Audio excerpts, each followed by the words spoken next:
విజయవాడలో జరిగిన ఒక షాకింగ్ ఘటన వెలుగులోకి వచ్చింది. 5 కోట్ల రూపాయల అప్పుకు 21 కోట్లు చెల్లించిన ఒక వడ్డీ వ్యాపారి మహిళా వ్యాపారిని పీడించడం అడగటం లేదు. ఇక ఇంట్లోకి చొరబడి దాడి చేయటమే కాకుండా మహిళల పట్ల అసభ్యంగా కూడా ప్రవర్తించాడు. ఈ దారుణంపై మాచవరం పోలీస్ స్టేషన్లో కేసు నమోదైంది. ఇక పోలీసులు కూడా ఈ ఘటనపై తీవ్రంగా దర్యాప్తు చేస్తున్నారు.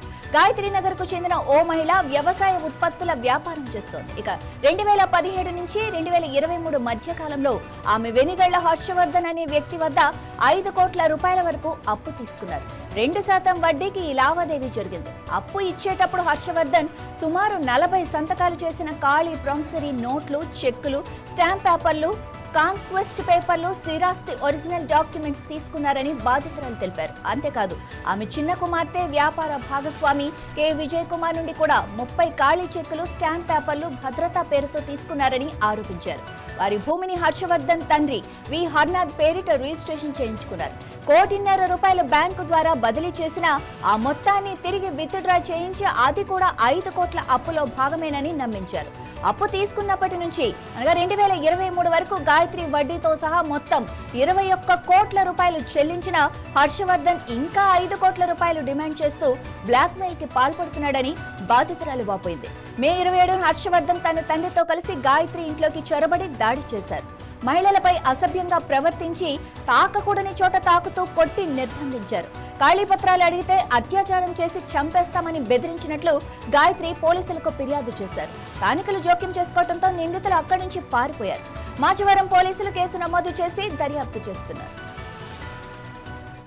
ఆస్తి పేపర్లు అవన్నీ కావాలని అడిగితే మేము నీకు ఇచ్చింది 2 రూపాయలు కాదు, మేము ఇచ్చింది 10 రూపాయలు వడ్డీ వ్యాపారం, అది 10 నుంచి 15 రూపాయలు వడ్డీ వ్యాపారం, నువ్వు మొత్తం కడితే అవన్నీ లెక్కలు చూసి 21 కోటి తీసుకున్నాడండి. తీసుకున్నప్పుడు ఇవ్వటం లేదు సార్.